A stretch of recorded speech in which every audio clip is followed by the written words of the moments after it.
Today, I want to talk about something that scares almost everyone who faces cancer: metastasis. Yes, that terrible situation when cancer, like an invisible army, begins to spread throughout the body.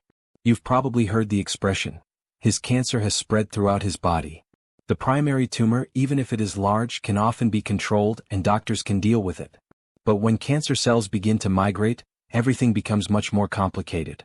For a long time, scientists have been interested in the question: how do these cells manage to separate from the main tumor, survive the turbulent flow of blood, and land in a new place, for example in the liver or lungs? Today we will learn about one of the main helpers of cancer cells, which plays a key role in metastasis. Its name is galectin-3. Interestingly, in normal life, galectin-3 is a useful protein. It is like a construction worker in our body. When a wound appears somewhere, this protein helps cells stick together and repair the damage. In case of infection, it helps immune cells quickly reach the inflamed area. Under normal conditions, galectin-3 is a real hero. But the problem arises when a person is under chronic stress. Constant stress, poor nutrition, unhealthy lifestyle. In such conditions, the body seems to constantly think that it is in crisis. And then galectin-3 begins to be produced in excess. And from a useful builder, it turns into a dangerous helper of cancer. So, how does galectin-3 help cancer cells? It builds a fortress. Cancer cells are very mobile and have difficulty coming together to form a dense tumor. Galectin-3 acts like cement, gluing them together into dense structures. The higher the protein level, the stronger the tumor's fortress. It makes them invisible. Our immune system constantly patrols the body, looking for abnormal cells. Galectin-3 is like putting an invisible cloak on cancer cells, and immune cells can no longer recognize them. It works like a climbing hook. To enter the bloodstream, a cancer cell must attach itself to the wall of a blood vessel. Galectin-3 acts as a sticky hook.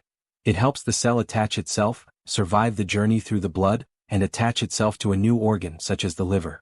Now that we know what we are dealing with, the question arises, can we fight it? Fortunately, yes. One method of control is modified citrus pectin, MCP. This is fiber from citrus fruits that scientists have modified so that it can enter the body and block galectin-3. MCP works like a plastic cap on glue. The protein no longer sticks to anything and cancer cells lose some of their advantages. But MCP alone is not enough. We need to reduce galectin-3 production from the outset, which means combating chronic stress and leading a healthy lifestyle. Nutrition: more polyphenol. These are natural anti-inflammatory substances. Berries, green tea, dark chocolate, colorful vegetables, unrefined olive oil. Healthy gut: fiber, probiotics such as kefir or kimchi, your allies in controlling inflammation.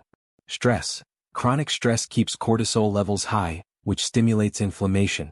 Meditation, deep breathing, relaxation, all of these really work.